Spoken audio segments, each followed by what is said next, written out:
1984. Part 2, Chapter 9. Winston was gelatinous with fatigue. Gelatinous was the right word. It had come into his head spontaneously. His body seemed to have not only the weakness of a jelly, but its translucency.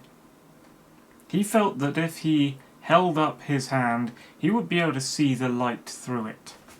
All the blood and lymph had been drained out of him by an enormous debauch of work, leaving only a frail structure of nerves, bones and skin. All sensations seemed to be magnified. His overalls fretted his shoulders, the pavement tickled his feet. Even the opening and closing of a hand was an effort that made his joints creak. He had worked more than 90 hours in 5 days. So had everyone else in the ministry. Now it was all over, and he had literally nothing to do. No party work of any description until tomorrow morning. He could spend 6 hours in the hiding place, and another 9 in his own bed.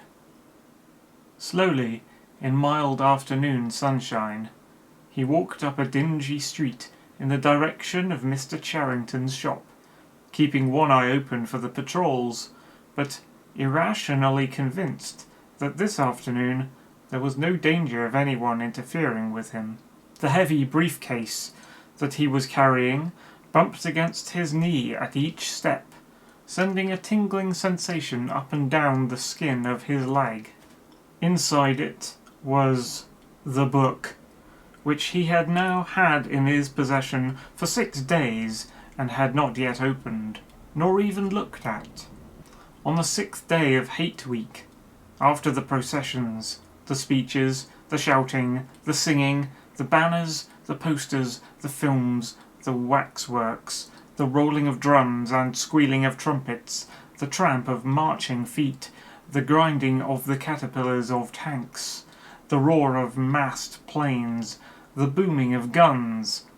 After 6 days of this, when the great orgasm was quivering to its climax, and the general hatred of Eurasia had boiled up into such delirium that if the crowd could have got their hands on the 2,000 Eurasian war criminals who were to be publicly hanged on the last day of the proceedings, they would unquestionably have torn them to pieces.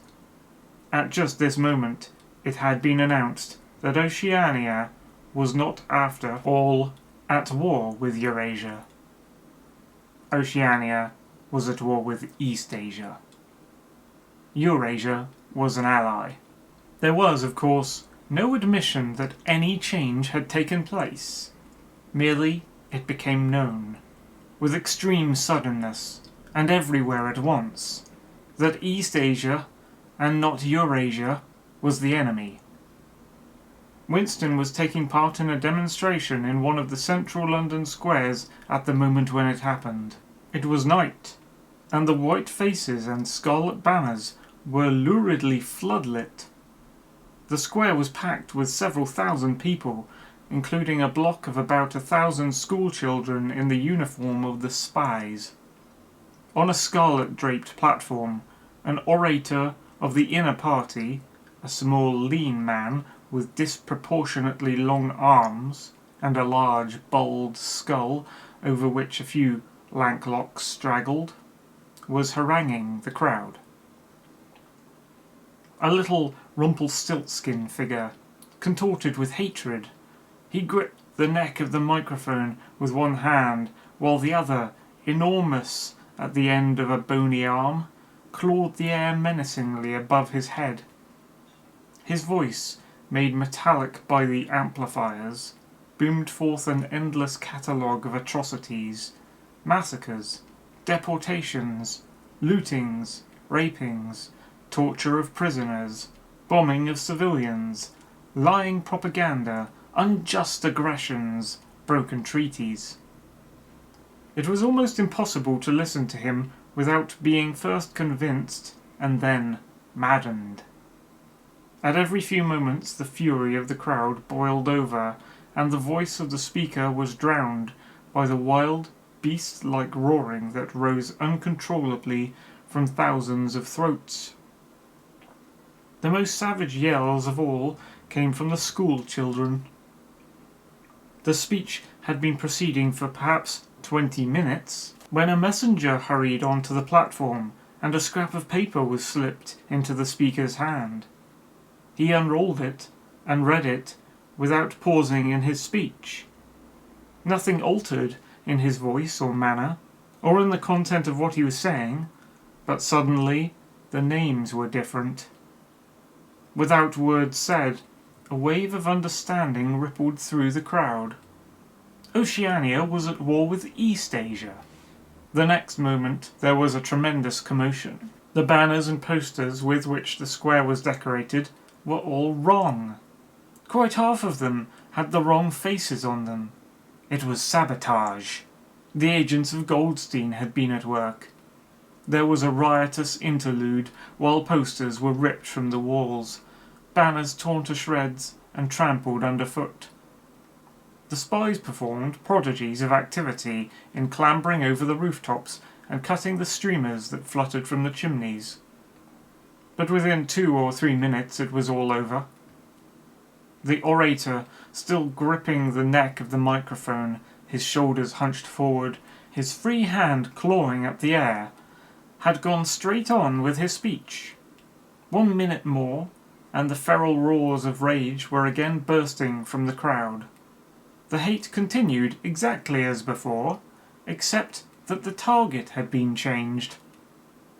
The thing that impressed Winston in looking back was that the speaker had switched from one line to the other actually in mid-sentence, not only without a pause, but without even breaking the syntax. But at the moment he had other things to preoccupy him. It was during the moment of disorder while the posters were being torn down that a man, whose face he did not see, had tapped him on the shoulder and said, "Excuse me, I think you've dropped your briefcase." He took the briefcase abstractedly, without speaking. He knew that it would be days before he had an opportunity to look inside it. The instant that the demonstration was over, he went straight to the Ministry of Truth, though the time was now nearly 23 hours. The entire staff of the ministry had done likewise. The orders already issuing from the telescreens, recalling them to their posts, were hardly necessary. Oceania was at war with East Asia. Oceania had always been at war with East Asia. A large part of the political literature of 5 years was now completely obsolete. Reports and records of all kinds, newspapers, books, pamphlets, films, soundtracks, photographs, all had to be rectified at lightning speed. Although no directive was ever issued, it was known that the chiefs of the department intended that within 1 week no reference to the war with Eurasia or the alliance with East Asia should remain in existence anywhere. The work was overwhelming, all the more so because the processes that it involved could not be called by their true names. Everyone in the records department worked 18 hours in the 24, with 2 3-hour snatches of sleep. Mattresses were brought up from the cellars and pitched all over the corridors.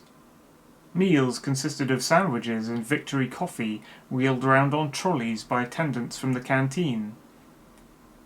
Each time that Winston broke off for one of his spells of sleep, he tried to leave his desk clear of work, and each time that he crawled back, sticky-eyed and aching, it was to find that another shower of paper cylinders had covered the desk like a snowdrift, half burying the speakwrite and overflowing onto the floor, so that the first job was always to stack them into a neat enough pile to give him room to work. What was worst of all was that the work was by no means purely mechanical. Often it was enough merely to substitute one name for another, but any detailed report of events demanded care and imagination. Even the geographical knowledge that one needed in transferring the war from one part of the world to another was considerable. By the third day, his eyes ached unbearably, and his spectacles needed wiping every few minutes. It was like struggling with some crushing physical task, something which one had the right to refuse, and which one was nevertheless neurotically anxious to accomplish. And so far as he had time to remember it, he was not troubled by the fact that every word he murmured into the speakwrite, every stroke of his ink pencil, was a deliberate lie. He was as anxious as anyone else in the department that the forgery should be perfect. On the morning of the 6th day, the dribble of cylinders slowed down. For as much as half an hour, nothing came out of the tube. Then one more cylinder. Then nothing. Everywhere, at about the same time, the work was easing off. A deep, and as it were secret sigh went through the department. A mighty deed, which could never be mentioned, had been achieved. It was now impossible for any human being to prove by documentary evidence that the war with Eurasia had ever happened. At 1200 it was unexpectedly announced that all workers in the ministry were free till tomorrow morning. Winston, still carrying the briefcase containing the book, which had remained between his feet while he worked and under his body while he slept, went home, shaved himself, and almost fell asleep in his bath, although the water was barely more than tepid. With a sort of voluptuous creaking in his joints, he climbed the stair above Mr. Charrington's shop. He was tired, but not sleepy any longer. He opened the window, lit the dirty little oil stove, and put on a pan of water for coffee. Julia would arrive presently. Meanwhile, there was the book. He sat down in the sluttish armchair and undid the straps of the briefcase. A heavy black volume, amateurishly bound, with no name or title on the cover. The print also looked slightly irregular. The pages were worn at the edges and fell apart easily, as though the book had passed through many hands. The inscription on the title page ran, "The Theory and Practice of Oligarchical Collectivism by Emmanuel Goldstein." Winston began reading. Chapter 1. Ignorance is Strength. Throughout recorded time, and probably since the end of the Neolithic Age, there have been three kinds of people in the world: the high, the middle, and the low. They have been subdivided in many ways. They have borne countless different names, and their relative numbers, as well as their attitude towards one another, have varied from age to age. But the essential structure of society has never altered. Even after enormous upheavals and seemingly irrevocable changes, the same pattern has always reasserted itself, just as a gyroscope will always return to equilibrium, however far it is pushed one way or the other. The aims of these three groups are entirely irreconcilable. Winston stopped reading, chiefly in order to appreciate the fact that he was reading, in comfort and safety. He was alone. No telescreen, no ear at the keyhole, no nervous impulse to glance over his shoulder or cover the page with his hand. The sweet summer air played against his cheek. From somewhere far away there floated the faint shouts of children. In the room itself there was no sound, except the insect voice of the clock. He settled deeper into the armchair and put up his feet on the fender. It was bliss. It was eternity. Suddenly, as one sometimes does with a book of which one knows that one will ultimately read and reread every word, he opened it at a different place and found himself at the 3rd chapter. He went on reading. Chapter 3. War is Peace. The splitting up of the world into 3 great superstates was an event which could be, and indeed was, foreseen before the middle of the 20th century. With the absorption of Europe by Russia and of the British Empire by the United States, 2 of the 3 existing powers, Eurasia and Oceania, were already effectively in being. The 3rd, Eastasia, only emerged as a distinct unit after another decade of confused fighting. The frontiers between the 3 superstates are in some places arbitrary, and in others they fluctuate according to the fortunes of war, but in general they follow geographical lines. Eurasia comprises the whole of the northern part of the European and Asiatic landmass, from Portugal to the Bering Strait. Oceania comprises the Americas, the Atlantic Islands, including the British Isles, Australasia, and the southern portion of Africa. Eastasia, smaller than the others and with a less definite western frontier, comprises China, and the countries to the south of it, the Japanese islands, and a large but fluctuating portion of Manchuria, Mongolia, and Tibet. In one combination or another, these 3 superstates are permanently at war, and have been so for the past 25 years. War, however, is no longer the desperate, annihilating struggle that it was in the early decades of the 20th century. It is a warfare of limited aims between combatants who are unable to destroy one another, have no material cause for fighting, and are not divided by any genuine ideological difference. This is not to say that either the conduct of war or the prevailing attitude towards it has become less bloodthirsty or more chivalrous. On the contrary, war hysteria is continuous and universal in all countries, and such acts as raping, looting, and slaughter of children, the reduction of whole populations to slavery, and reprisals against prisoners which extend even to boiling and burying alive, are looked upon as normal, and, when they are committed by one's own side, and not by the enemy, meritorious. But in a physical sense, war involves very small numbers of people, mostly highly trained specialists, and causes comparatively few casualties.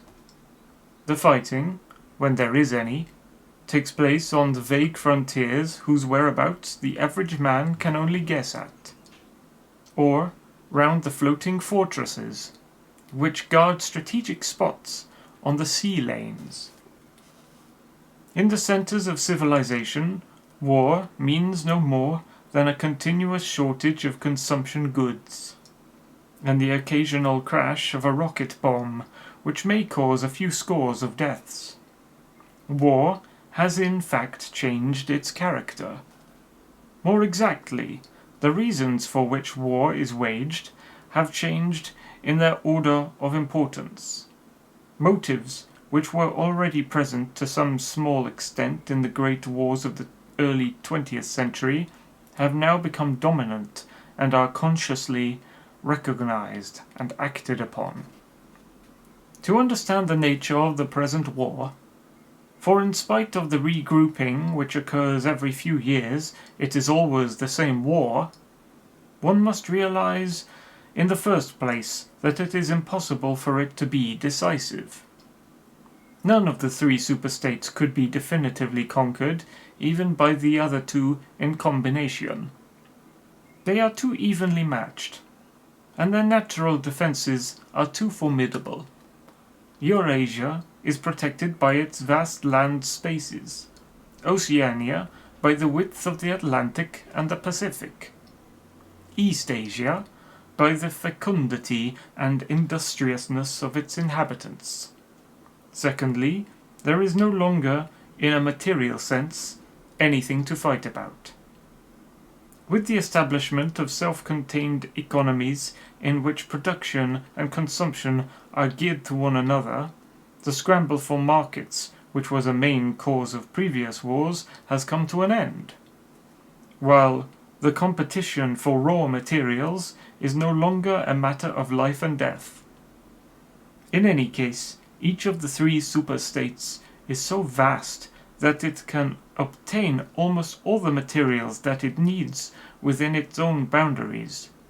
Insofar as the war has a direct economic purpose, it is a war for labour power. Between the frontiers of the superstates, and not permanently in the possession of any of them, there lies a rough quadrilateral with its corners at Tangier, Brazzaville, Darwin, and Hong Kong, containing within it about a fifth of the population of the earth. It is for the possession of these thickly populated regions, and of the northern ice cap, that the three powers are constantly struggling. In practice, no one power ever controls the whole of the disputed area. Portions of it are constantly changing hands, and it is the chance of seizing this or that fragment by a sudden stroke of treachery that dictates the endless changes of alignment. All of the disputed territories contain valuable minerals, and some of them yield important vegetable products, such as rubber, which in colder climates it is necessary to synthesize by comparatively expensive methods. But above all, they contain a bottomless reserve of cheap labor. Whichever power controls equatorial Africa, or the countries of the Middle East, or southern India, or the Indonesian archipelago, disposes also of the bodies of scores or hundreds of millions of ill-paid and hard-working coolies. The inhabitants of these areas, reduced more or less openly to the status of slaves, pass continually from conqueror to conqueror, and are expended like so much coal or oil in the race to turn out more armaments, to capture more territory, and so on indefinitely. It should be noted that the fighting never really moves beyond the edges of the disputed areas. The frontiers of Eurasia flow back and forth between the basin of the Congo and the northern shore of the Mediterranean. The islands of the Indian Ocean and the Pacific are constantly being captured and recaptured by Oceania or by East Asia. In Mongolia, the dividing line between Eurasia and East Asia is never stable. Round the pole, all three powers lay claim to enormous territories, which in fact are largely uninhabited and unexplored, but the balance of power always remains roughly even, and the territory which forms the heartland of each superstate always remains inviolate. Moreover, the labor of the exploited peoples around the equator is not really necessary to the world's economy. They add nothing to the wealth of the world, since whatever they produce is used for purposes of war, and the object of waging a war is always to be in a better position in which to wage another war. By their labor, the slave populations allow the tempo of continuous warfare to be speeded up. But if they did not exist, the structure of world society, and the process by which it maintains itself, would not be essentially different. The primary aim of modern warfare, in accordance with the principles of double-think, this aim is simultaneously recognized and not recognized by the directing brains of the inner party, is to use up the products of the machine without raising the general standard of living. Ever since the end of the 19th century, the problem of what to do with the surplus of consumption goods has been latent in industrial society. At present, when few human beings even have enough to eat, this problem is obviously not urgent, and it might not have become so, even if no artificial processes of destruction had been at work. The world of today is a bare, hungry, dilapidated place, compared with the world that existed before 1914. And still more so if compared with the imaginary future to which the people of that period looked forward. In the early 20th century, the vision of a future society, unbelievably rich, leisured, orderly and efficient, a glittering, antiseptic world of glass and steel and snow-white concrete, was part of the consciousness of nearly every literate person. Science and technology were developing at a prodigious speed, and it seemed natural to assume that they would go on developing. This failed to happen, partly because of the impoverishment caused by a long series of wars and revolutions, partly because scientific and technical progress depended on the empirical habit of thought, which could not survive in a strictly regimented society. As a whole, the world is more primitive today than it was 50 years ago. Certain backward areas have advanced, and various devices, always in some way connected with warfare and police espionage, have been developed. But experiment and intervention have largely stopped, and the ravages of the atomic war of the 1950s have never been fully repaired. Nevertheless, the dangers inherent in the machine are still there. From the moment when the machine first made its appearance, it was clear to all thinking people that the need for human drudgery, and therefore, to a great extent, for human inequality, had disappeared. If the machine were used deliberately for that end, hunger, overwork, dirt, illiteracy, and disease could be eliminated within a few generations. And, in fact, without being used for any such purpose, but by a sort of automatic process, by producing wealth, which it was sometimes impossible not to distribute, the machine did raise the living standards of the average human being very greatly over a period of about 50 years at the end of the 19th and the beginning of the 20th centuries. But it was also clear that an all-around increase in wealth threatened the destruction. Indeed, in some sense, was the destruction of a hierarchical society. In a world in which everyone worked short hours, had enough to eat, lived in a house with a bathroom and a refrigerator, and possessed a motor car or even an aeroplane, the most obvious and perhaps the most important form of inequality would already have disappeared. If it once became general, wealth would confer no distinction. It was possible, no doubt, to imagine a society in which wealth, in the sense of personal possessions and luxuries, should be evenly distributed, while power remained in the hands of a small privileged caste. But in practice, such a society could not long remain stable.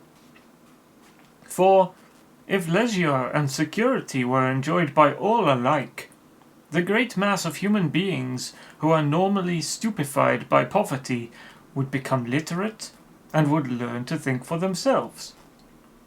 And when once they had done this, they would sooner or later realize that the privileged minority had no function, and they would sweep it away. In the long run, a hierarchical society was only possible on a basis of poverty and ignorance. To return to the agricultural past, as some thinkers about the beginning of the 20th century dreamed of doing, was not a practicable solution. It conflicted with the tendency towards mechanization, which had become quasi-instinctive throughout almost the whole world. And moreover, any country which remained industrially backward was helpless in a military sense, and was bound to be dominated, directly or indirectly, by its more advanced rivals. Nor was it a satisfactory solution to keep the masses in poverty by restricting the output of goods. This happened to a great extent during the final phase of capitalism, roughly between 1920 and 1940. The economy of many countries was allowed to stagnate. Land went out of cultivation. Capital equipment was not added to. Great blocks of the population were prevented from working and kept half alive by state charity. But this too entailed military weakness. And since the privations it inflicted were obviously unnecessary, it made opposition inevitable. The problem was how to keep the wheels of industry turning without increasing the real wealth of the world.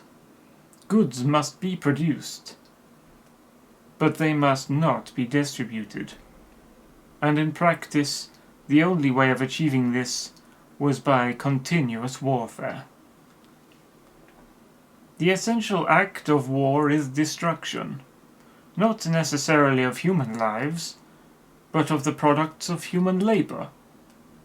War is a way of shattering to pieces, or pouring into the stratosphere, or sinking in the depths of the sea, materials, which might otherwise be used to make the masses too comfortable, and hence, in the long run, too intelligent.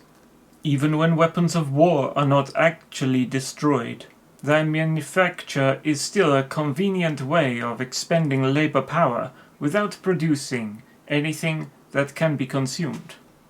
A floating fortress, for example, has locked up in it the labor that would build several hundred cargo ships. Ultimately it is scrapped as obsolete, never having brought any material benefit to anybody. And with further enormous labors another floating fortress is built. In principle, the war effort is always so planned as to eat up any surplus that might exist after meeting the bare needs of the population. In practice, the needs of the population are always underestimated, with the result that there is a chronic shortage of half the necessities of life.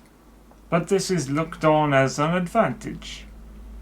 It is deliberate policy to keep even the favored groups somewhere near the brink of hardship, because a general state of scarcity increases the importance of small privileges, and thus magnifies the distinction between one group and another.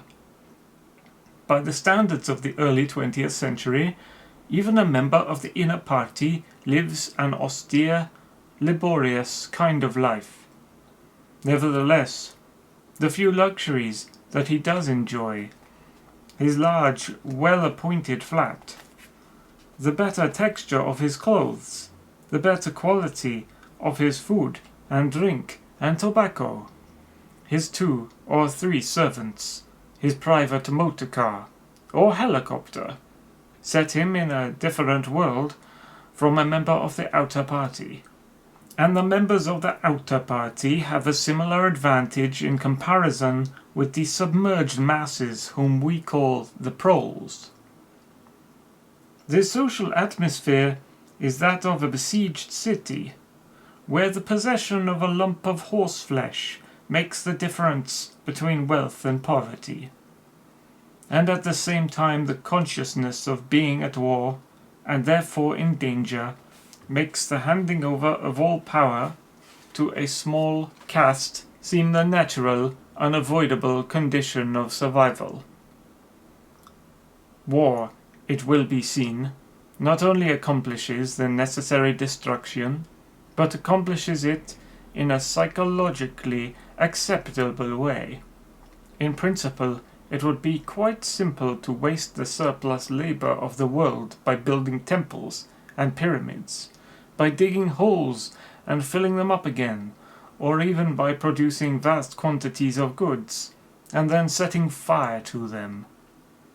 But this would provide only the economic and not the emotional basis for a hierarchical society. What is concerned here is not the morale of the masses, whose attitude is unimportant so long as they are kept steadily at work, but the morale of the party itself. Even the humblest party member is expected to be competent, industrious, and even intelligent within narrow limits, but it is also necessary that he should be a credulous and ignorant fanatic, whose prevailing moods are fear, hatred, adulation, and orgiastic triumph. In other words, it is necessary that he should have the mentality appropriate to a state of war. It does not matter whether the war is actually happening, and since no decisive victory is possible, it does not matter whether the war is going well or badly. All that is needed is that a state of war should exist. The splitting of the intelligence which the party requires of its members, and which is more easily achieved in an atmosphere of war, is now almost universal. But the higher up the ranks one goes, the more marked it becomes. It is precisely in the inner party that war hysteria and hatred of the enemy are strongest. In his capacity as administrator, it is often necessary for a member of the inner party to know that this or that item of war news is untruthful. And he may often be aware that the entire war is spurious, and is either not happening, or is being waged for purposes quite other than the declared ones. But such knowledge is easily neutralized by the technique of doublethink. Meanwhile, no inner party member wavers for an instant in his mystical belief that the war is real, and that it is bound to end victoriously, with Oceania the undisputed master of the entire world. All members of the inner party believe in this coming conquest as an article of faith. It is to be achieved either by gradually acquiring more and more territory and so building up an overwhelming preponderance of power, or by the discovery of some new and unanswerable weapon.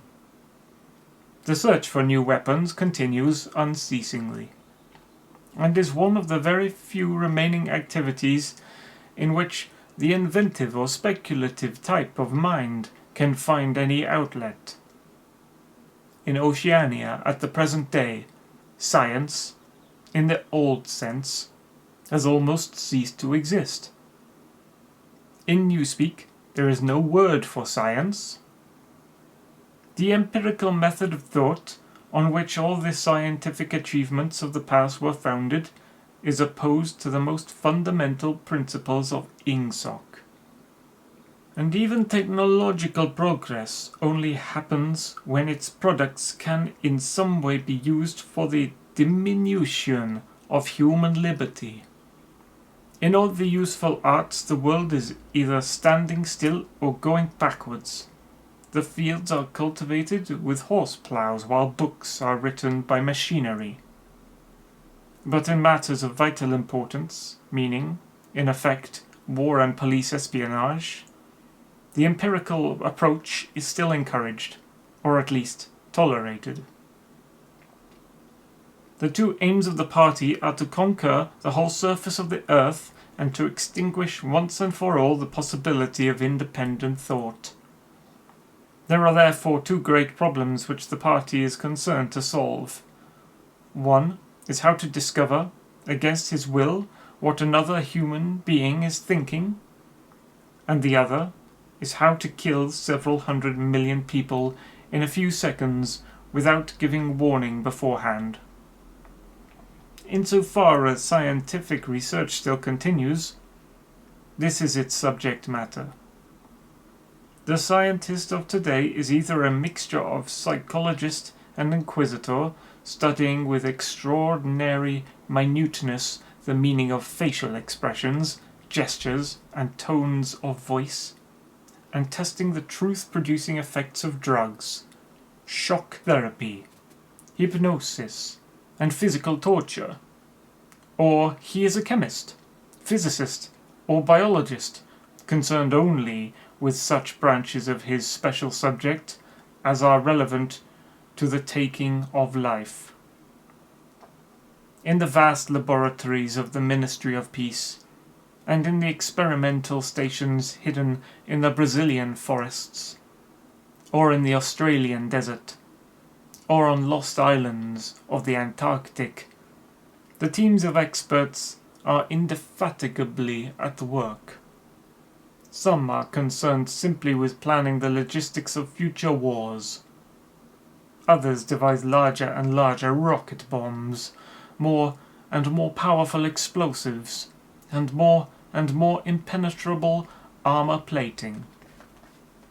Others search for new and deadlier gases, or for soluble prisons capable of being produced in such quantities as to destroy the vegetation of whole continents, or for breeds of disease germs immunized against all possible antibodies. Others strive to produce a vehicle that shall bore its way under the soil like a submarine under the water, or an aeroplane as independent of its base as a sailing ship. Others explore even remoter possibilities, such as focusing the sun's rays through lenses suspended thousands of kilometers away in space, or producing artificial earthquakes and tidal waves by tapping the heat at the Earth's center. But none of these projects ever comes anywhere near realization, and none of the three superstates ever gains a significant lead on the others. What is more remarkable is that all three powers already possess, in the atomic bomb, a weapon far more powerful than any that their present researches are likely to discover. Although the party, according to its habit, claims the invention for itself, atomic bombs first appeared as early as the 1940s, and were first used on a large scale about 10 years later. At that time, some hundreds of bombs were dropped on industrial centers, chiefly in European Russia, Western Europe, and North America. The effect was to convince the ruling groups of all countries that a few more atomic bombs would mean the end of organized society, and hence of their own power.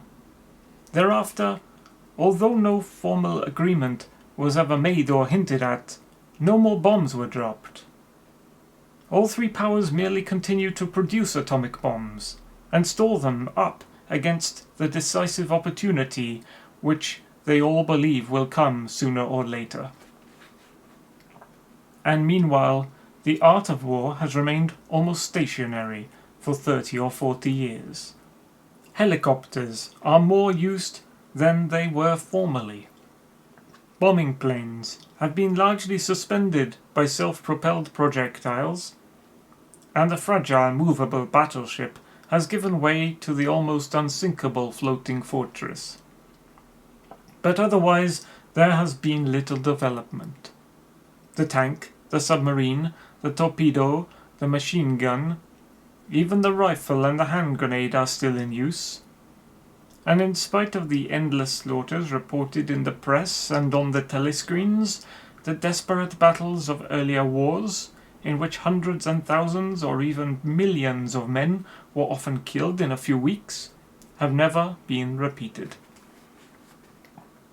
None of the three superstates ever attempts any maneuver which involves the risk of serious defeat. When any large operation is undertaken, it is usually a surprise attack against an ally.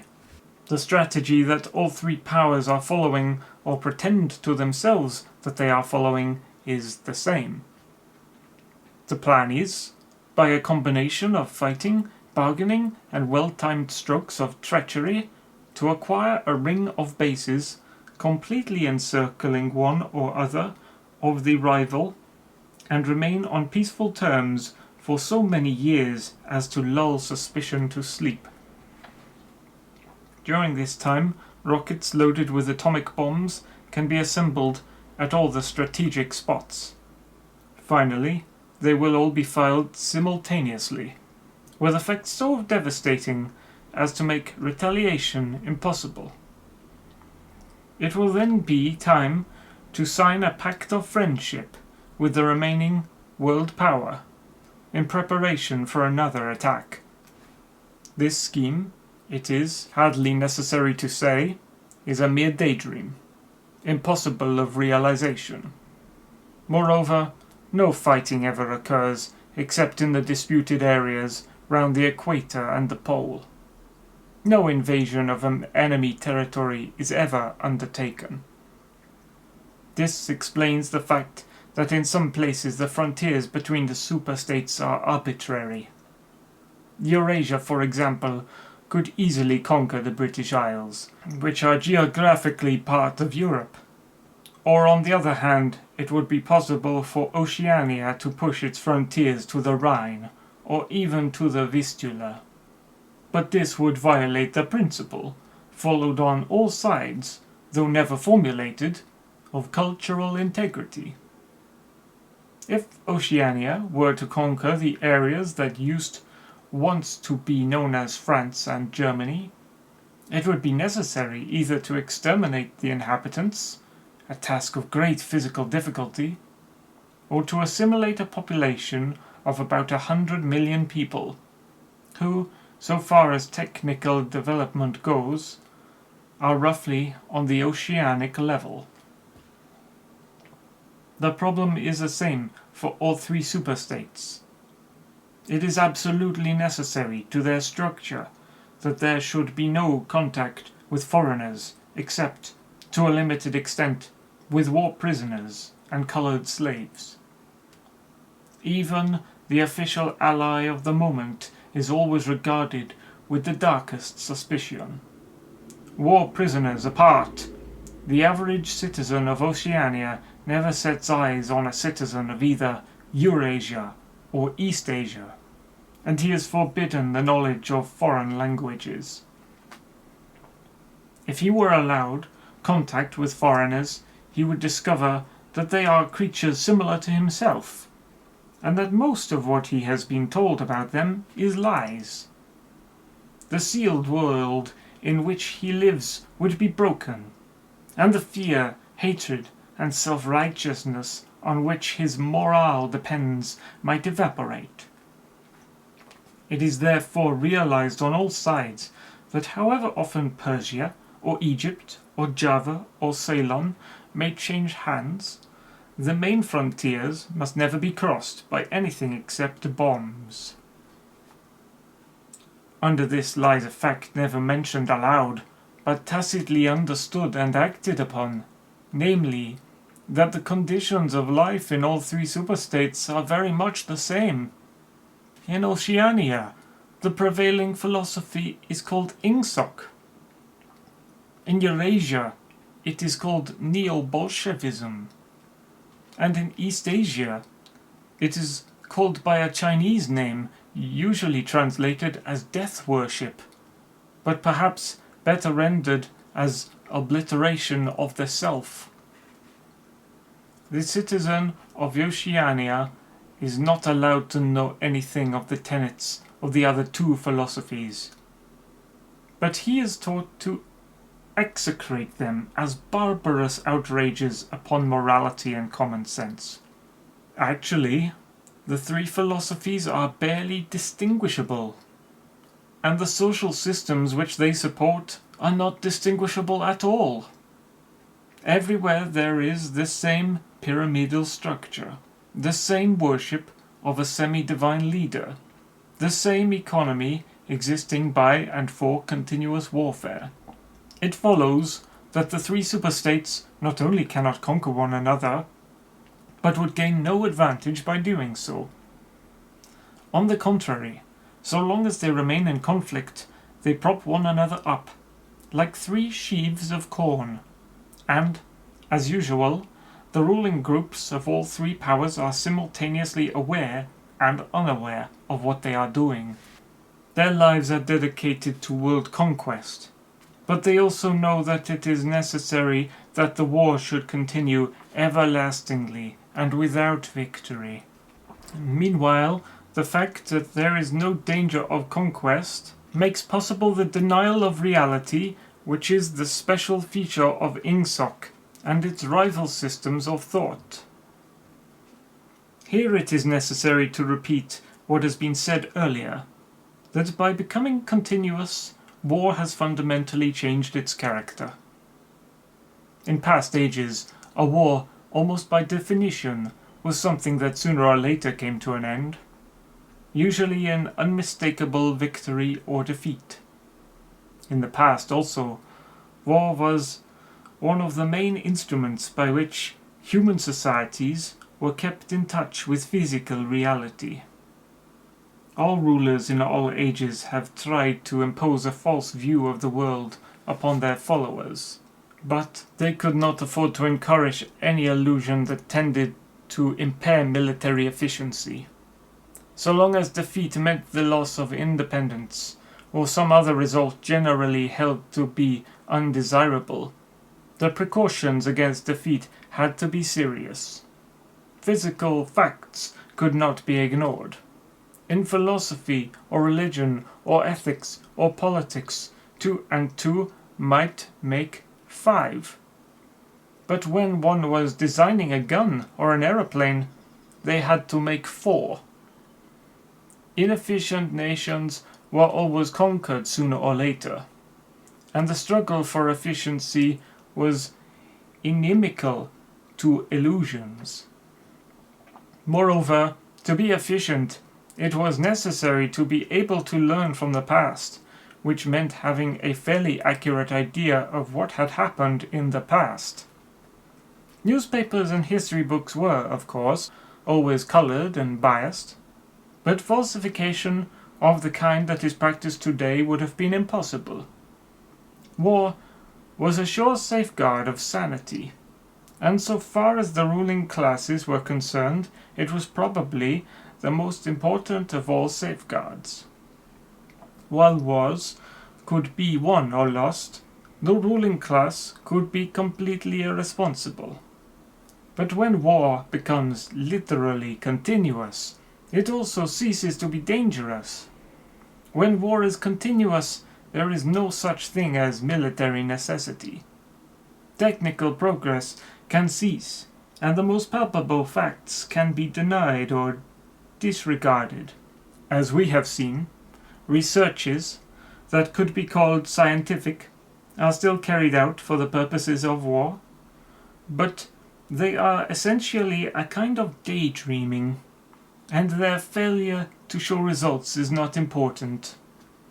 Efficiency, even military efficiency, is no longer needed. Nothing is efficient in Oceania except the thought police.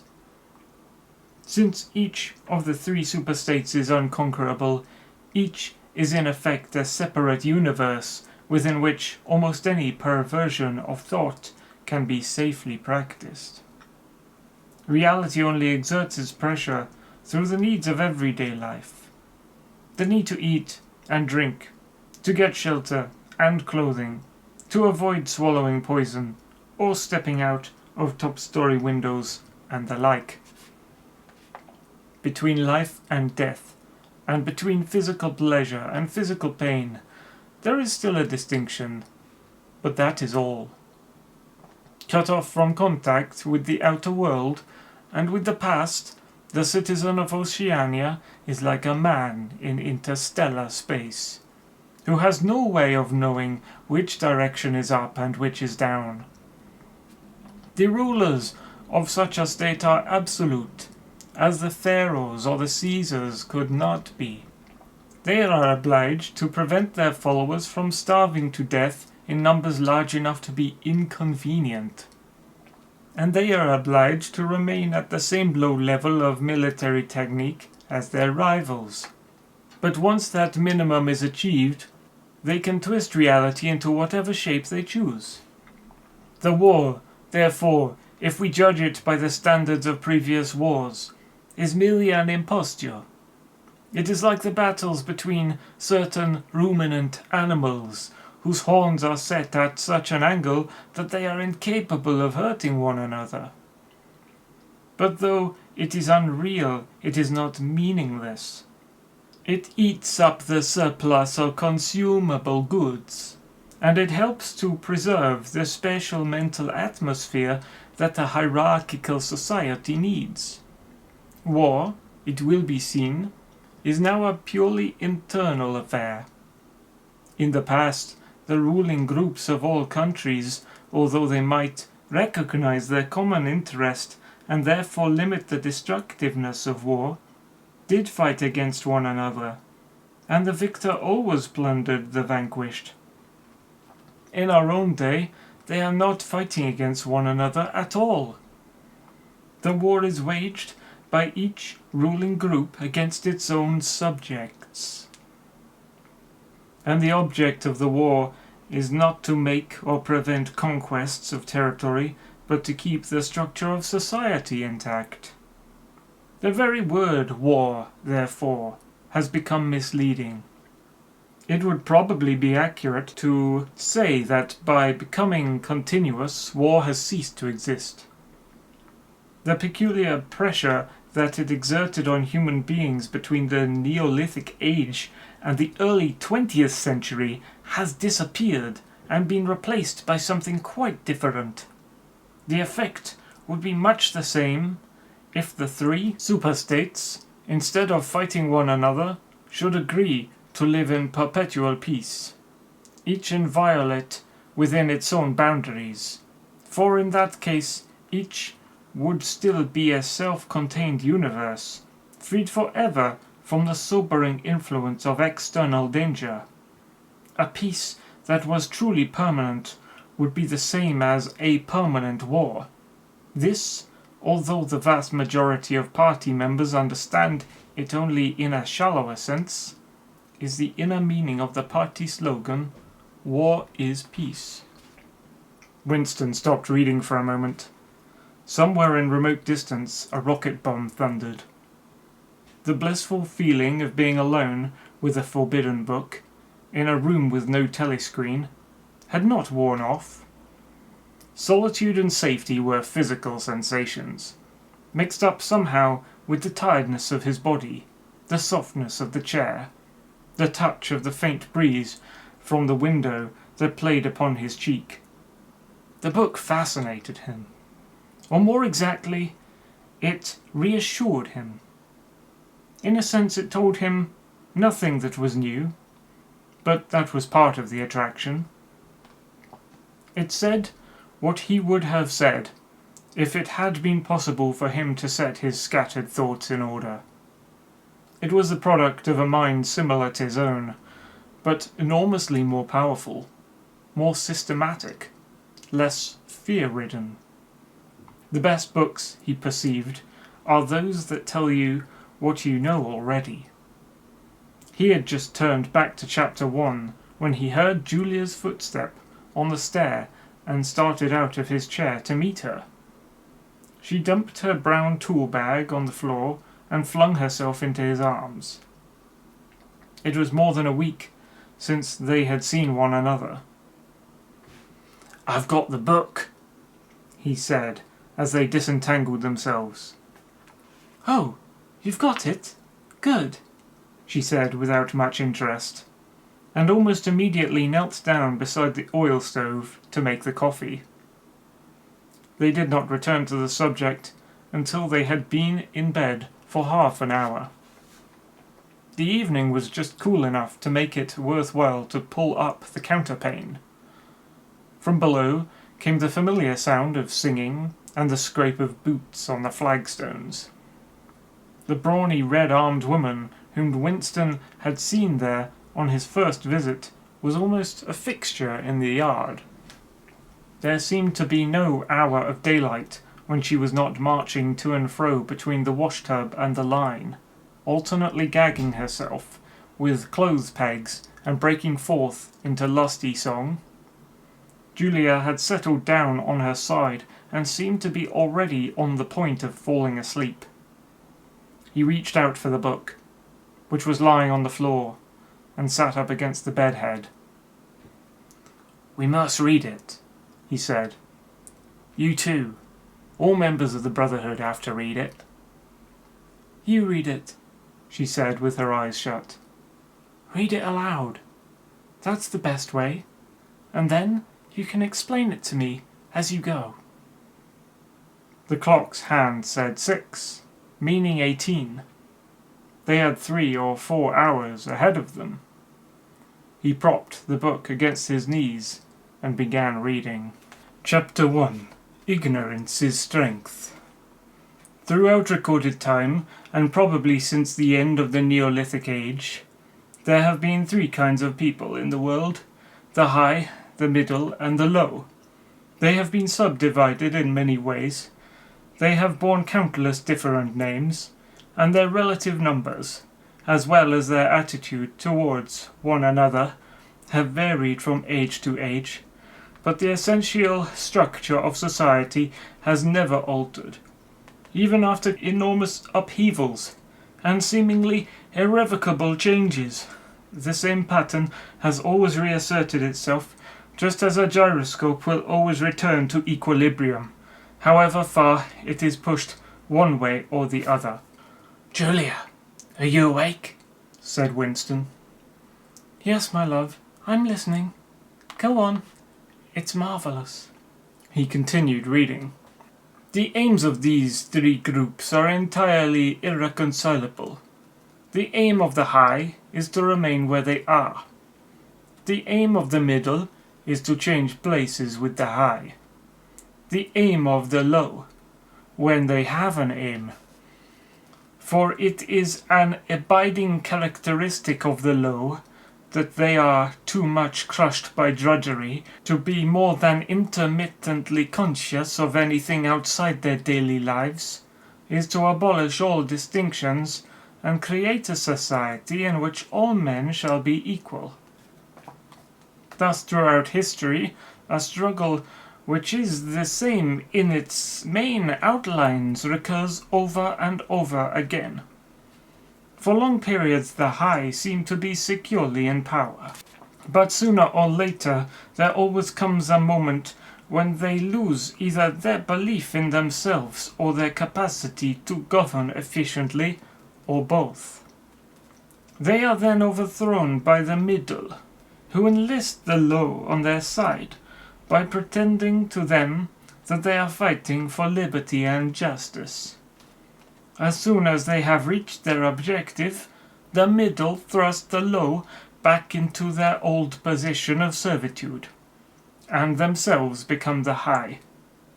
Presently, a new middle group splits off from one of the other groups, or from both of them, and the struggle begins over again. Of the 3 groups, only the low are never even temporarily successful in achieving their aims. It would be an exaggeration to say that throughout history there has been no progress of a material kind. Even today, in a period of decline, the average human being is physically better off than he was a few centuries ago. But no advance in wealth, no softening of manners, no reform of revolution has ever brought human equality a millimeter nearer. From the point of view of the low, no historic change has ever meant much more than a change in the name of their masters. By the late 19th century, the recurrence of this pattern had become obvious to many observers. There then arose schools of thinkers who interpreted history as a cyclical process, and claimed to show that inequality was the unalterable law of human life. This doctrine, of course, always had its adherents, but in the manner in which it was now put forward, there was a significant change. In the past, the need for a hierarchical form of society had been the doctrine specifically of the high. It had been preached by kings and aristocrats, and by the priests, lawyers, and the like, who were parasitic upon them, and it had generally been softened by promises of compensation in an imaginary world beyond the grave. The middle, so long as it was struggling for power, had always made use of such terms as freedom, justice, and fraternity.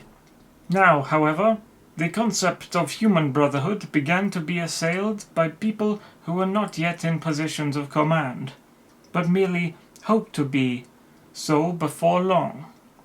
In the past, the middle had made revolutions under the banner of equality, and then had established a fresh tyranny as soon as the old one was overthrown. The new middle groups, in effect, proclaimed their tyranny beforehand. Socialism, a theory which appeared in the early 19th century and was the last link in a chain of thought stretching back to the slave rebellions of antiquity, was still deeply infected by the utopianism of past ages. But in each variant of socialism that appeared from about 1900 onwards, the aim of establishing liberty and equality was more and more openly abandoned. The new movements which appeared in the middle years of the century, Ingsoc in Oceania, Neo-Bolshevism in Eurasia, death worship, as it is commonly called in East Asia, had the conscious aim of perpetuating unfreedom and inequality. These new movements, of course, grew out of the old ones, and tended to keep their names and pay lip service to the ideology. But the purpose of all of them was to arrest progress and freeze history at a chosen moment. The familiar pendulum swing was to happen once more, and then stop. As usual, the high were to be turned out by the middle, who would then become the high, but this time, by conscious strategy, the high would be able to maintain their position permanently.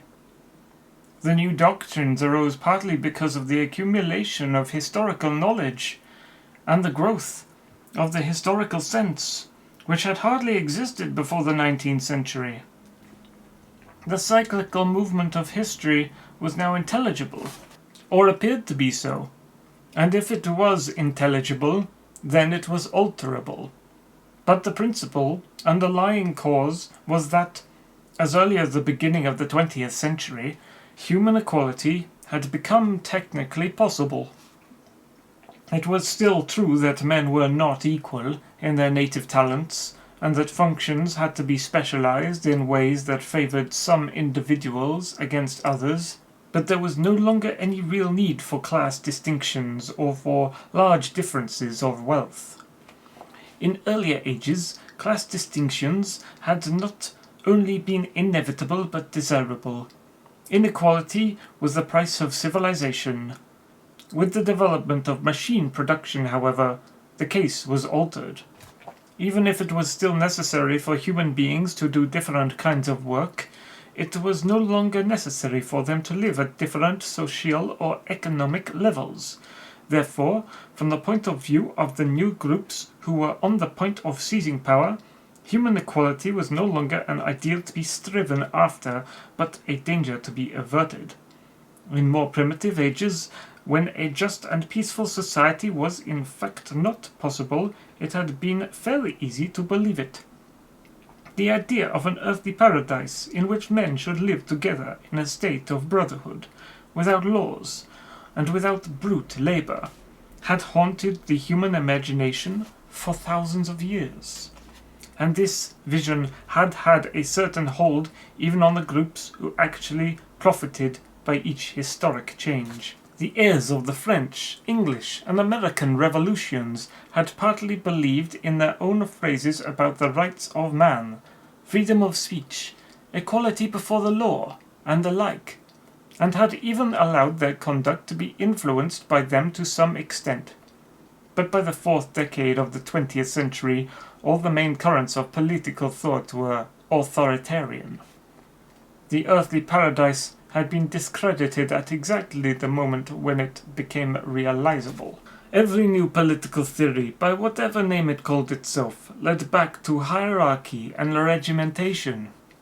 And in the general hardening of outlook that set in round about 1930, practices which had been long abandoned, in some cases for hundreds of years, imprisonment without trial, the use of war prisoners as slaves, public executions, torture to extract confessions, the use of hostages, and the deportation of whole populations, not only became common again, but were tolerated, and even defended by people who considered themselves enlightened and progressive. It was only after a decade of national wars, civil wars, revolutions and counter-revolutions in all parts of the world that Ing Sok and its rivals emerged as fully worked-out political theories. But they had been foreshadowed by the various systems, generally called totalitarian, which had appeared earlier in the century, and the main outlets of the world which would emerge from the prevailing chaos had long been obvious. What kind of people would control this world had been equally obvious. The new aristocracy was made up for the most part of bureaucrats, scientists, technicians, trade union organizations, publicity experts, sociologists, teachers, journalists, and professional politicians. These people, whose origins lay in the salaried middle class and the upper grades of the working class, had been shaped and brought together by the barren world of monopoly industry and centralized government. As compared with their opposite numbers in past ages, they were less avaricious, less tempted by luxury, hungrier for pure power, and above all, more conscious of what they were doing and more intent on crushing opposition. This last difference was cardinal. By comparison with that existing today, all the tyrannies of the past were half-hearted and inefficient.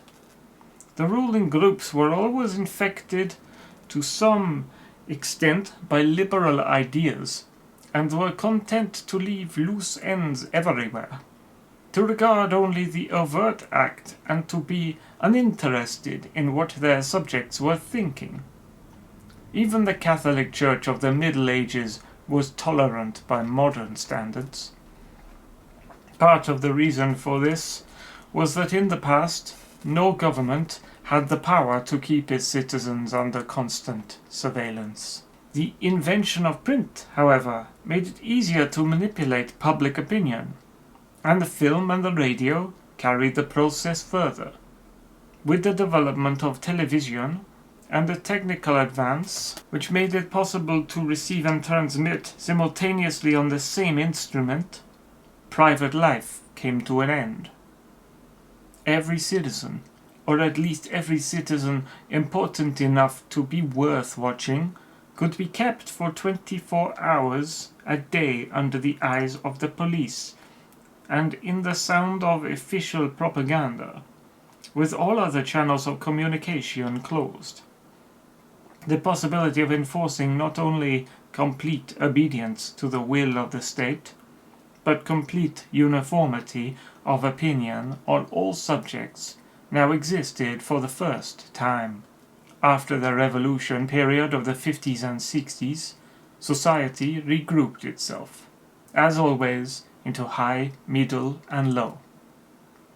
But the new high group, unlike all its forerunners, did not act upon instinct, but knew what was needed to safeguard its position. It had long been realized that the only secure basis for oligarchy is collectivism. Wealth and privilege are most easily defended when they are possessed jointly. The so-called abolition of private property, which took place in the middle years of this century, meant, in effect, the concentration of property in far fewer hands than before. But with this difference, that the new owners were a group instead of a mass of individuals.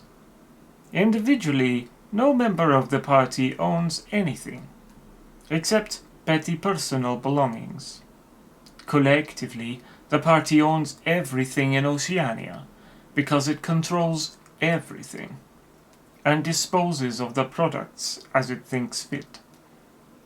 In the years following the revolution, it was able to step into this commanding position almost unopposed, because the whole process was represented as an act of collectivization. It had always been assumed that if the capitalist class were expropriated, socialism must follow. And unquestionably, the capitalists had been expropriated. Factories, mines, land, houses, transport, everything had been taken away from them. And since these things were no longer private property, it followed that they must be public property. Ing Sok, which grew out of the earlier socialist movement, and inherited its phraseology, has in fact carried out the main item in the socialist program, with the result, foreseen and intended beforehand, that economic equality has been made permanent. But the problems of perpetuating a hierarchical society go deeper than this. There are only 4 ways in which a ruling group can fall from power. Either it is conquered from without, or it governs so inefficiently that the masses are stirred to revolt, or it allows a strong and discontented middle group to come into being, or it loses its own self-confidence and willingness to govern. These causes do not operate singly, and as a rule all 4 of them are present in some degree. A ruling class which could guard against all of them would remain in power permanently. Ultimately, the determining factor is the mental attitude of the ruling class itself. After the middle of the present century, the first danger had in reality disappeared. Each of the 3 powers which now divide the world is in fact unconquerable, and could only become conquerable through slow demographic changes which a government with wide powers can easily avert. The second danger, also, is only a theoretical one. The masses never revolt of their own accord, and they never revolt merely because they are oppressed. Indeed, so long as they are not permitted to have standards of comparison, they never even become aware that they are oppressed. The recurrent economic crises of past times were totally unnecessary and are not now permitted to happen. But other and equally large dislocations can and do happen without having political results, because there is no way in which discontent can become articulate. As for the problem of overproduction, which has been latent in our society since the development of the machine technique, it is solved by the device of continuous warfare. See Chapter 3, which is also useful in keying up public morale to the necessary pitch. From the point of view of our present rulers, therefore, the only genuine dangers are the splitting off of a new group of able, underemployed, power-hungry people, and the growth of liberalism and skepticism in their own ranks. The problem, that is to say, is educational. It is a problem of continuously molding the consciousness both of the directing group and of the larger executive group that lies immediately below it. The consciousness of the masses needs only to be influenced in a negative way. Given this background, one could infer, if one did not know it already, the general structure of oceanic society. At the apex of the pyramid comes Big Brother. Big Brother is infallible and all-powerful. Every success, every achievement, every victory, every scientific discovery, all knowledge, all wisdom, all happiness, all virtue are held to issue directly from his leadership and inspiration. Nobody has ever seen Big Brother. He is a face on the hoardings, a voice on a telescreen. We may be reasonably sure that he will never die, and there is already considerable uncertainty as to when he was born. Big Brother is the guise in which the party chooses to exhibit itself to the world. His function is to act as a focusing point for love, fear, and reverence, emotions which are more easily felt towards an individual than towards an organization. Below Big Brother comes the inner party, its numbers limited to 6 millions, or something less than 2% of the population of Oceania. Below the inner party comes the outer party, which, if the inner party is described as the brain of the state, may be justly likened to the hands. Below that come the dumb masses whom we habitually refer to as the proles, numbering perhaps 85% of the population. In the terms of our earlier classification, the proles are the low, for the slave populations of the equatorial lands, who pass constantly from conqueror to conqueror, are not a permanent or necessary part of the structure. In principle, membership of these three groups is not hereditary. The child of inner party parents is in theory not born into the inner party. Admission to either branch of the party is by examination, taken at the age of 16. Nor is there any racial discrimination, or any marked domination of one province by another. Jews, Negroes, South Americans of pure Indian blood are to be found in the highest ranks of the party, and the administrators of any area are always drawn from the inhabitants of that area. In no part of Oceania do the inhabitants have the feeling that they are a colonial population ruled from a distant capital. Oceania has no capital, and its titular head is a person whose whereabouts nobody knows. Except that English is its chief lingua franca, and Newspeak its official language, it is not centralized in any way. Its rulers are not held together by blood ties, but by adherence to a common doctrine. It is true that our society is stratified, and very rigidly stratified, on what at first sight appear to be hereditary lines. There is far less to and fro movement between the different groups than happened under capitalism, or even in the pre-industrial ages. Between the two branches of the party there is a certain amount of interchange, but only so much as will ensure the weaklings are excluded from the inner party, and that ambitious members of the outer party are made harmless by allowing them to rise. Proletarians, in practice, are not allowed to graduate into the party. The most gifted among them, who might possibly become nuclei of discontent, are simply marked down by the thought police and eliminated. But this state of affairs is not necessarily permanent, nor is it a matter of principle. The party is not a class in the old sense of the word. It does not aim at transmitting power to its own children as such.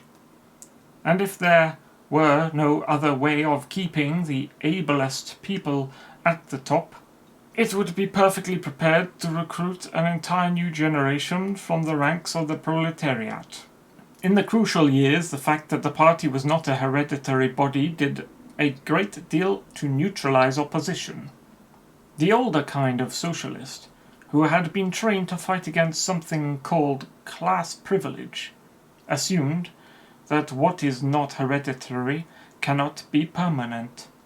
He did not see that the continuity of an oligarchy need not be physical, nor did he pause to reflect that hereditary aristocracies have always been short-lived, whereas adoptive organizations such as the Catholic Church have sometimes lasted for hundreds or thousands of years.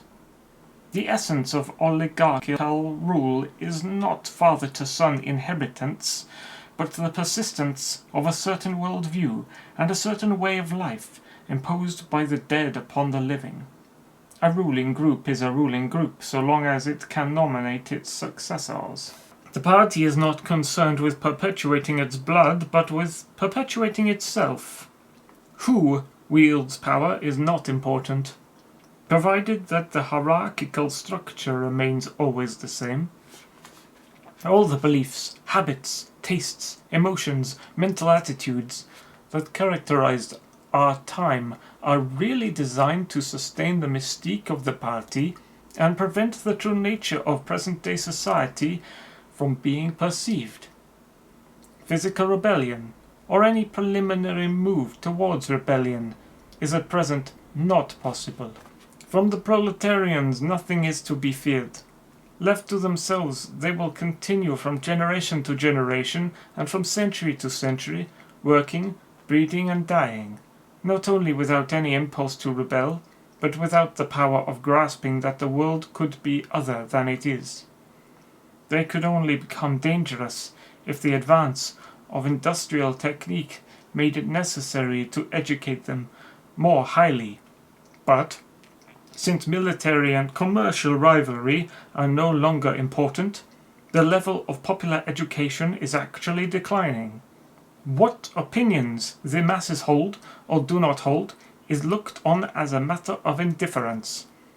They can be granted intellectual liberty because they have no intellect.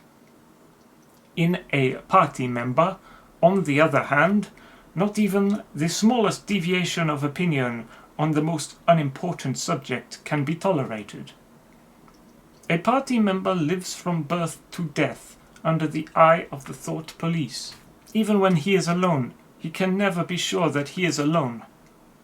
Wherever he may be, asleep or awake, working or resting, in his bath or in bed, he can be inspected without warning and without knowing that he is being inspected. Nothing he does is indifferent.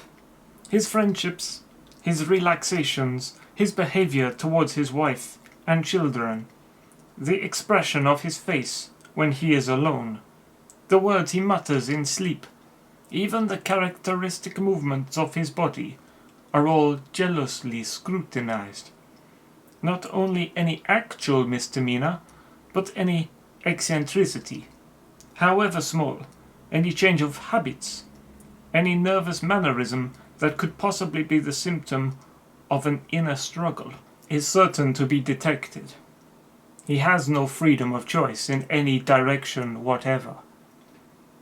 On the other hand, his actions are not regulated by law, or by any clearly formulated code of behavior. In Oceania, there is no law. Thoughts and actions which, when detected, mean certain death, are not formally forbidden, and the endless purges, arrests, tortures, imprisonments, and vaporizations are not inflicted as punishment for crimes which have actually been committed, but are merely the wiping out of persons who might perhaps commit a crime at some time in the future. A party member is required to have not only the right opinions, but the right instincts. Many of the beliefs and attitudes demanded of him are never plainly stated, and could not be stated without laying bare the contradictions inherent in Ingsoc. If he is a person naturally orthodox, in newspeak a good thinker, he will in all circumstances know, without taking thought, what is the true belief or the desirable emotion. But in any case, an elaborate mental training, undergone in childhood, and grouping itself round the newspeak words crime stop, black-white, and doublethink, makes him unwilling and unable to think too deeply on any subject whatever. A party member is expected to have no private emotions and no respites from enthusiasm. He is supposed to live in a continuous frenzy of hatred of foreign enemies and internal traitors, triumph over victories, and self-abasement before the power and the wisdom of the party. The discontents produced by his bare, unsatisfying life are deliberately turned outwards and dissipated by such devices as the 2 minutes hate. And the speculations which might possibly induce a skeptical or rebellious attitude are killed in advance by his early acquired inner discipline. The first and simplest stage in the discipline, which can be taught even to young children, is called, in Newspeak, crime stop. Crime stop means the faculty of stopping short, as though by instinct, at the threshold of any dangerous thought. It includes the power of not grasping analogies, of failing to perceive logical errors, of misunderstanding the simplest arguments if they are inimical to ingsoc, and of being bored or repelled by any train of thought which is capable of leading in a heretical direction. Crime stop, in short, means protective stupidity. But stupidity is not enough. On the contrary, orthodoxy, in the full sense, demands a control over one's own mental processes, as complete as that of a contortionist over his body. Oceanic society rests ultimately on the belief that Big Brother is omnipotent and that the party is infallible.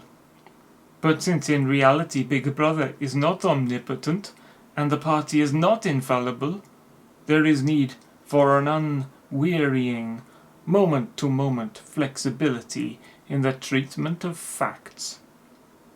The key word here is black-white. Like so many Newspeak words, this word has 2 mutually contradictory meanings.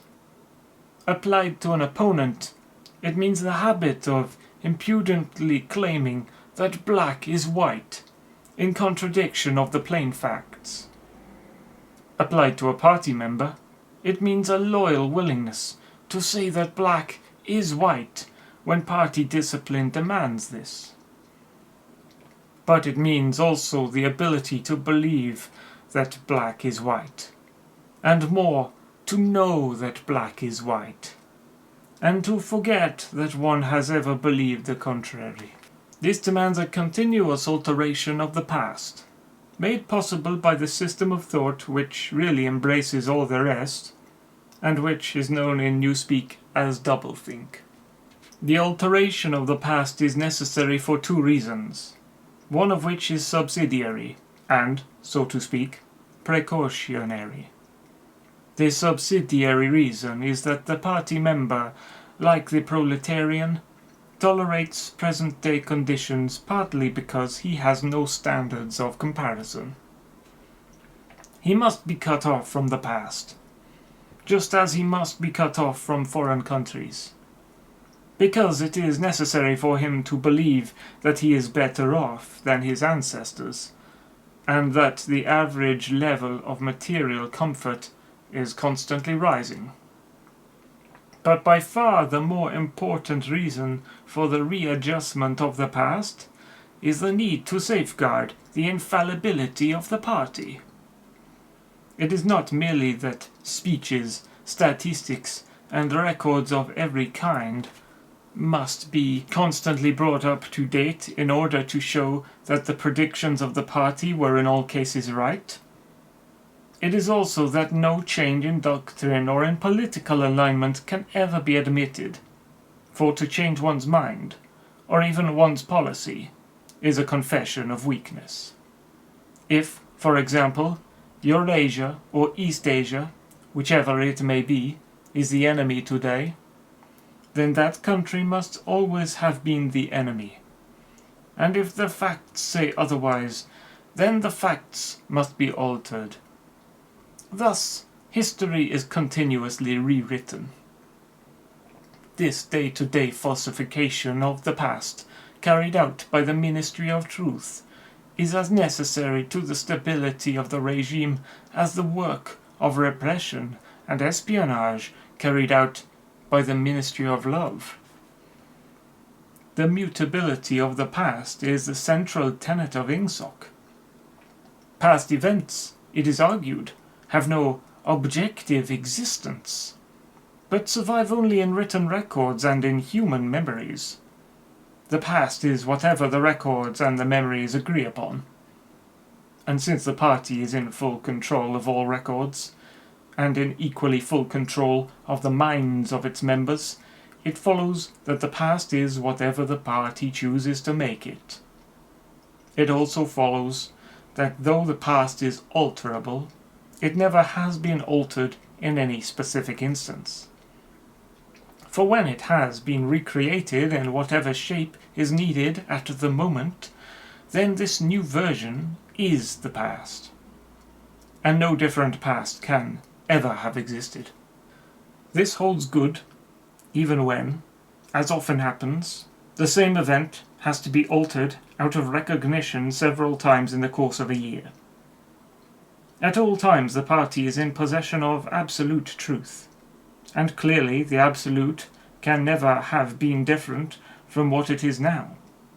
It will be seen that the control of the past depends above all on the training of memory. To make sure that all written records agree with the orthodoxy of the moment is merely a mechanical act. But it is also necessary to remember that events happened in the desired manner. And if it is necessary to rearrange one's memories or to tamper with written records, then it is necessary to forget that one has done so. The trick of doing this can be learned like any other mental technique. It is learned by the majority of party members, and certainly by all who are intelligent as well as orthodox. In old speak, it is called, quite frankly, reality control. In new speak, it is called doublethink, though doublethink comprises much else as well. Doublethink means the power of holding two contradictory beliefs in one's mind simultaneously, and accepting both of them. The party intellectual knows in which direction his memories must be altered. He therefore knows that he is playing tricks with reality, but by the exercise of doublethink, he also satisfies himself that reality is not violated. The process has to be conscious, or it would not be carried out with sufficient precision. But it also has to be unconscious, or it would bring with it a feeling of falsity and hence of guilt. Doublethink lies at the very heart of INGSOC, since the essential act of the party is to use conscious deception while retaining the firmness of purpose that goes with complete honesty. To tell deliberate lies while genuinely believing in them, to forget any fact that has become inconvenient, and then, when it becomes necessary again, to draw it back from oblivion for just so long as it is needed, to deny the existence of objective reality, and all the while to take account of the reality which one denies. All this is indispensably necessary. Even in using the word doublethink, it is necessary to exercise doublethink. For by using the word one admits that one is tampering with reality. By a fresh act of doublethink, one erases this knowledge, and so on indefinitely, with the lie always one leap ahead of the truth. Ultimately, it is by means of doublethink that the party has been able, and may, for all we know, continue to be able for thousands of years to arrest the course of history. All past oligarchies have fallen from power, either because they ossified or because they grew soft. Either they became stupid and arrogant, failed to adjust themselves to changing circumstances and were overthrown, or they became liberal and cowardly, made concessions when they should have used force, and once again were overthrown. They fell, that is to say, either through consciousness or through unconsciousness. It is the achievement of the party to have produced a system of thought in which both conditions can exist simultaneously, and upon no other intellectual basis could the dominion of the party be made permanent. If one is to rule and to continue ruling, one must be able to dislocate the sense of reality. For the secret of rulership is to combine a belief in one's own infallibility with the power to learn from past mistakes. It need hardly be said that the subtlest practitioners of doublethink are those who invented doublethink and know that it is a vast system of mental cheating. In our society, those who have the best knowledge of what is happening are also those who are furthest from seeing the world as it is. In general, the greater the understanding, the greater the delusion. The more intelligent, the less sane. One clear illustration of this is the fact that war hysteria increases in intensity as one rises on the social scale. Those whose attitude towards the war is most nearly rational are the subject peoples of the disputed territories. To these people, the war is simply a continuous calamity which sweeps to and fro over their bodies like a tidal wave. Which side is winning is a matter of complete indifference to them. They are aware that a change of overlordship means simply that they will be doing the same work as before for new masters who treat them in the same manner as the old ones. The slightly more favoured workers, whom we call the proles, are only intermittently conscious of the war. When it is necessary, they can be prodded into frenzies of fear and hatred. But when left to themselves, they are capable of forgetting for long periods that the war is happening. It is in the ranks of the party, and above all the inner party, that the true war enthusiasm is found. World conquest is believed in most firmly by those who know it to be impossible. This peculiar linking together of opposites, knowledge with ignorance, cynicism with fanaticism, is one of the chief distinguishing marks of oceanic society. The official ideology abounds with contradictions even where there is no practical reason for them. Thus, the party rejects and vilifies every principle for which the socialist movement originally stood, and it chooses to do this in the name of socialism. It preaches a contempt for the working class, unexampled for centuries past, and it dresses its members in a uniform which was at one time peculiar to manual workers, and was adopted for that reason. It systematically undermines the solidarity of the family, and it calls its leader by a name which is a direct appeal to the sentiment of family loyalty. Even the names of the four ministries by which we are governed exhibit a sort of impudence in their deliberate reversal of the facts. The Ministry of Peace concerns itself with war, the Ministry of Truth with lies, the Ministry of Love with torture, and the Ministry of Plenty with starvation. These contradictions are not accidental, nor do they result from ordinary hypocrisy.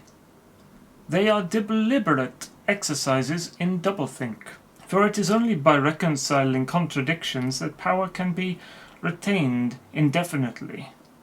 In no other way could the ancient cycle be broken. If human equality is to be forever averted, if the high, as we have called them, are to keep their places permanently, then the prevailing mental condition must be controlled insanity.